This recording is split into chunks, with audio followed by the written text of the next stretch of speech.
Lady Sarah Ashley's turned up from England. Wants to settle down in the outback, does she? She won't even last a week. G'day, love. Welcome to Australia. There is a tendency in all big Australian movies to make Australia, the continent, the star of the show. And Baz Luhrmann's Australia, obviously, is no exception. But there is a difficulty in this approach. In order to make a coherent movie, you have to establish an image of Australianness, which means you have to go for something considered archetypal rather than recording the actual. He taken me walkabout, teach me blackfellow way. Grandfather teaching me most important lesson of all. Tell 'em story. Baz Luhrmann has worked hard to incorporate into his view of the frontier myth of white settlement our new understanding of important issues in Australian history, most notable being the issue of the stolen generations of part Aboriginal children. You must evacuate on Mrs. this Foster, boat let them take me away. I will come and find you, whatever happens, whatever it takes. We'll be together again, I promise. Baz Luhrmann has put all his considerable cinematographic skill and energy into making a 2 3/4 hour advertisement for reconciliation.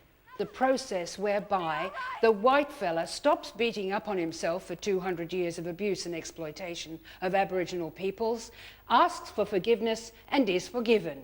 Meanwhile, the black fella simply reconciles himself to his fate. Hey, Miss Boss. Like Mrs. Boss?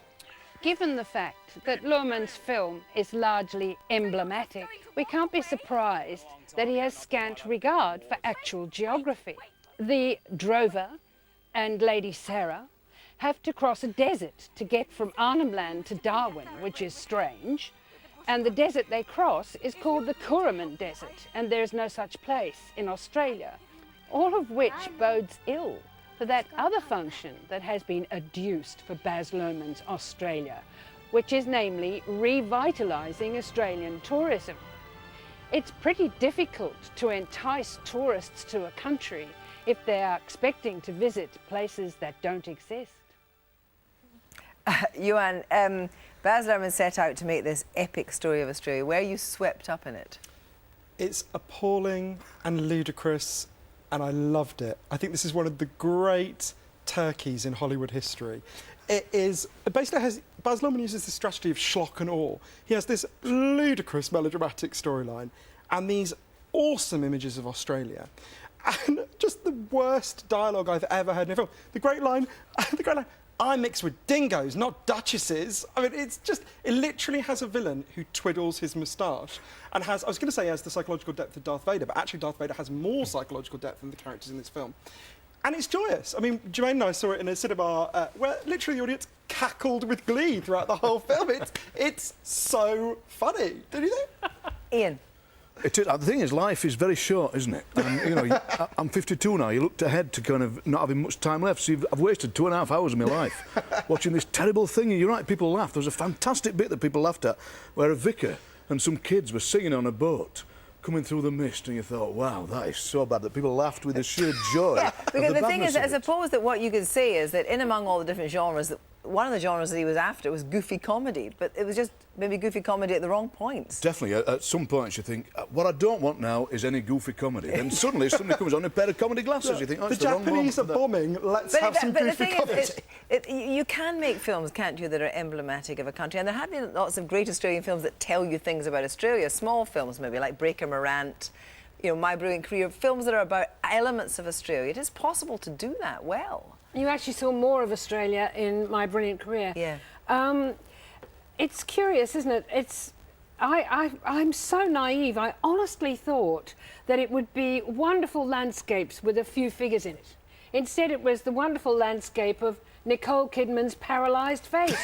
It was never off the screen. Yeah, actually, just before we talk a bit more about that, let's just talk about Nicole Kidman, because in a sense, I mean, it was actually the Aborigine Boys film, but it was Nicole Kidman's film, and I think it's possibly the worst performance I've ever seen of her. It's absolutely staggering. You're right. Her inability to move her face just ruins. She has no expression. It's like watching a mannequin play it. But she's also got this impossible part. She's basically playing Scarlett O'Hara. You know, the spoiled princess who redeems herself by fighting for her land.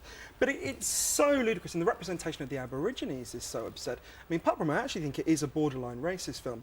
It's got the same problem that so many Australian films like Walkabout have. They flip from seeing the Aborigines as subhuman to seeing them as superhuman. The one thing that, you know, this Aboriginal child has this magical power to stop cattle mid-flow and to do ludicrous things. And actually, what Aborigines are is human. Exactly, and Aborigines have an incredible sense of humour. I mean, for me, one of the really painful things was to see a genius, who is Gulpiril, who was the black boy in Walkabout, seeing him standing around like a cigar store Indian with a ludicrous role to play as a sorcerer, and just the thing that happens at the end, well, the basic falsehood is that the child would be brought up by white folks. If that was the situation, there would have been no lost generations at all, because their white parents would have taken them. Their fathers would have brought them up. That never happened. So instead we have a completely phony setup where Hugh Jackman, who's only a part-time husband anyway, and Nicole Kidman are going to be drawn together by their love for this breathtakingly beautiful boy, whereas in fact he would have been left in the black camp where he would have been born. In this film, which is every genre you've ever thought about, one of the I think the most intriguing things, and to my shame I didn't know much about, was the wartime bombing of Darwin. And it seemed to me that there was actually a brilliant film to be done about that whole episode. Yeah, there's a smaller film. There's a film that's got some humanity in it. It could have been made about that. What makes me cross is that, you know, film might die because of films like this. You know, that people are making small films on YouTube, people are making their own films, and Hollywood's reaction to that is to make these huge epic blockbusters that are no good at all. You know, and we're not just point-headed intellectuals saying that. Why did Baz Lurhmann, given you talked about the fact that you thought that a big Australian film would be a lot of landscape and a few people, and it was the opposite, why do you think Baz Lurhmann felt the need to use CGI when he was looking over? Oh, I'll tell you why. It's quite interesting. There is one pullback shot right up high where you look right over the bit of the Kimberley that we're in. I think I know the exact bit. I think I know who owns it. And you suddenly see that there are surveyors' tracks and bulldozer tracks and things like that. You can't do it anymore because we've destroyed the country, and there's not a bit of it that's not marked in some way. So. And they had to do it close to a road for logistical reasons, so they faked it. But they didn't just do that. No. They pushed the colour. Yes, and they used the same shots but there was, again and of course there was the element of the Wizard of Oz that ran through the film. And actually, it was one of the funnier bits, wasn't it? And a really tender bit, actually. I mean, I'm sure you disagree, but when Nicole Kidman and Nulla and she's singing to him, which I thought I cackled with glee at that. I thought it was hilarious. Before we diss this film entirely, I thought there were some really epic moments. I thought the cattle drive was epic. And it has epic moments. It has fabulous moments, and Baz Lurhmann is a really gifted filmmaker. A genius. That's why it hurts so much to see this piece of trash. Exactly, and you could see that Baz Lurhmann, there were flashes of Baz Lurhmann where you could see he was doing what he wanted to do, and then you could feel the weight of the money pressing down on him. And do you think that's Baz, what it was? Can't do that. You know, there are other little bits of real insight. For example, when the villain, who gets turned into something completely idiotic in the end, when he says, I'm the person who ran this station and it really belongs to me. Now, the anger of the Australian manager against the foreign owner, a real thing, especially in 1939. Do they develop it? Do they? No. They just have a war between two cattle barons and just think, what is it? And the plot is straight out of I'm Mills and afraid, Boon. Germaine, It's ridiculous. Germaine, I'm sure we could hear a lecture on this, actually. Australia is on general release from December the 26th.